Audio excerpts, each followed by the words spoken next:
Welcome back to The Bloated Chef. I am Chef Jerome, an actual bloated chef. And before we get to today's informative and entertaining tutorial, please be sure to slap down on that like button, click the subscribe button, smash that notification bell, and share with the entire planet. Please keep your hands inside the ride at all times, and we thank you.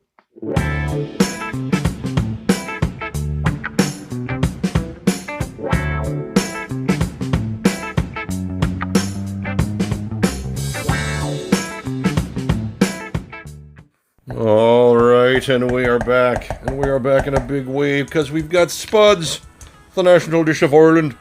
Oh, me brethren, this is for you. We're going to do our potatoes two ways.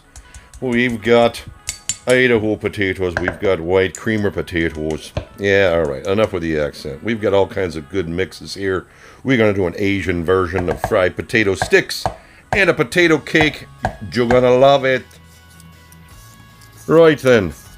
Peel. We must peel. All these potatoes were right on the edge of going bad. So they're spotted, but we will peel them down. We will cut them into big hunks. We will drop them in some water. We will bring them to a boil and make them tender as we use that for one of our applications. Now then, onto our little white creamers. We're not going to peel the skin off. We're just going to take those spots that have started to sprout, shave those off. We are going to cut these into thin matchstick style. Remember the old cans of fried potato sticks that I used to eat when I was a kid? Good Lord, I loved them. Well, that's what we're going to do here. Now, if you don't have one of these fancy slicer thingy-majiggies, also known as a mandolin, just go ahead and slice them very thin. Turn them sideways and slice them very thin again. Now then, these little creamers are quite starchy, so we're going to soak them in some cold water first. Let that go for about 20 to 30 minutes. Let's prepare some more julienne vegetables. There goes some red onion. Here comes some of those Thai finger peppers. Going to slice them lengthwise. Make sure we keep all of those seeds. That's right, heat and flavor. Go ahead and thick dice those spring onions. Alright, and our final piece is that 1/4 panel of cabbage. We're going to slice that nice and thin. Now then, we will rinse all the starch off of our Spud sticks. And once they are freshly bathed, we will go ahead and drain those cooked Spuds. That's right. 2 applications, 2 different styles. Here we go. First things first, let's dry off those Spud sticks, aka matchstick taters.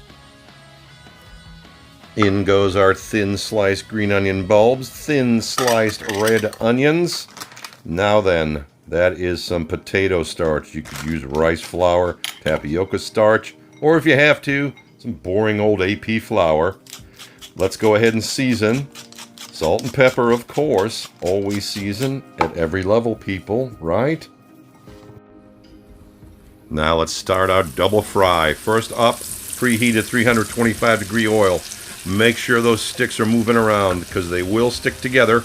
Keep them separated. We want to make sure that they get to a limp state. Eesh, limp.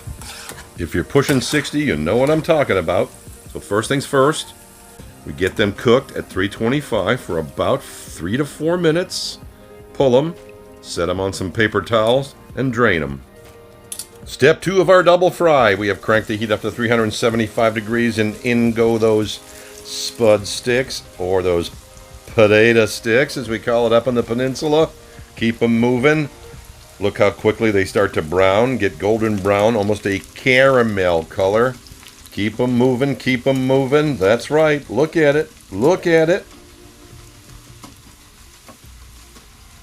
And when they look like this, get them out of that hot oil. That's right. We want that color. Look at that. Perfect. Absolutely perfect. If I say so myself.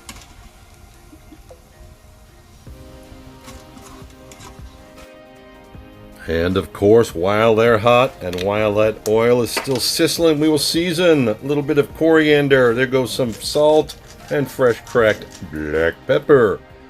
And now it's time to go off the rails as we bring the funk, as in the heat. There go those finger peppers.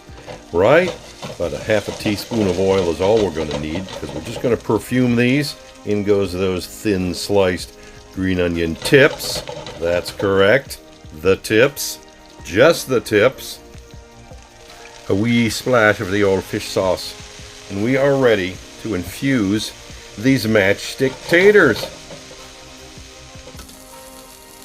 All right, we will add our matchstick taters back in. Toss them, infuse them, gather up all that flavor, all that heat. We'll do a quick dusting with my favorite Chinese style fried garlic. Look it up, pick it up, it's worth it. And let's check these out.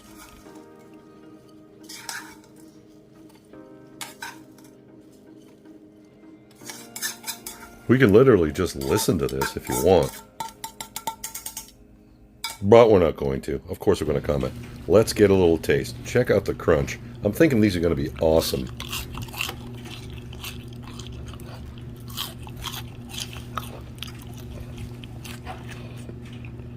Yeah, I'm gonna have to go ahead and agree with you right here. Let's move on to our second application. Growing up, me ma used to call this bubble and squeak, or you could also call it potatoes cold cannon. Either way, you saute up a little cabbage, you saute up some leeks, or in this case, I happen to have some leftover Brussels sprout leaves and green onions. In they go, and in they go. Saute that in some oil, salt, pepper, a little bit of garlic, and we're good to go. A wee bit of fresh rosemary will round this out. Saute. Make sure it gets nice and tender. Right. You can actually get some caramelization going. Beautiful color, beautiful flavor. Salt and pepper, of course. Lest we forget, folks, this is all leftovers. Now then, even more of that fried garlic. How versatile is this shit? Hashtag leftovers. I had exactly a quarter cup of rice wine and about a tablespoon of what's this here sauce? A dash of fish sauce. We deglaze. Set that mixture aside at room temp until it cools down. Now let's take those warm Idaho taters, press them through a ricer. Now if you don't have a ricer, you can smash them, you can whip them, you can throw them in a mixer if you wish. Ricing makes them nice and fluffy, as you can see. Now we'll put this mix together. Our warm cabbage and Brussels sprout mixture goes into our 2 bits. There goes our cheese. Okay, that's about a quarter cup each of shredded cheddar, shredded Monterey Jack. You can use what you like. A couple of eggs to bind, and we will start to mix. But not before we piss off you vegans and vegetarians. Now this step is optional. I had some corned beef on hand.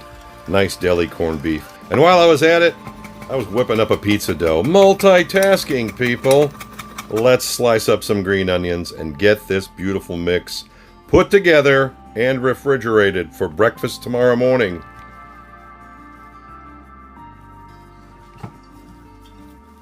Right then, you don't need one of these molds. If you don't have them, use your hands. Make sure they're wet. Nice. You form your cakes. It's almost like a crab cake. Looks like a crab cake, right? Look at that corned beef in there. You see the herbs. You see the seasoning. What do we do now? Hey, here's a little trick of the trade. A little bit of pan spray on the spatula and on the cake. And into a pan of hot oil it goes. And for the millionth time, heat your pan, add your oil, let it shimmer, and in it goes. Listen to that sizzle. Give it a good sear, 2 to 3 minutes. Give it a flip. Look at that.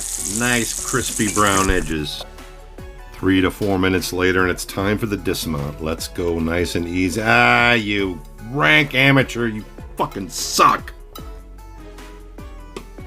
Ah, what the hell, it's breakfast. Right back into that same pan we crack an egg. An egg. 1. Yeah, that's right. Let it go. Get it about over easy right here. Give it a quick flip, and we are literally going to pull it a second later. Now then, look at that. We've tidied it up nice, don't you think? Grab your favorite hot sauce, whatever you like. Add some green onions, add some fresh herbs, whatever you like. Let's get into this. Ooh, look at the ooze. Look at the ooey gooey. Yes.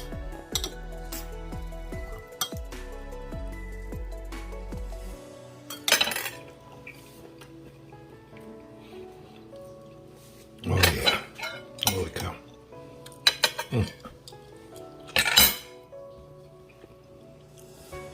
It's like a crispy mashed potato cake. And of course, we're going to wash it down with a Dunkin's. Large, regular frozen coffee with whipped cream and caramel. America runs on fucking Dunkin's.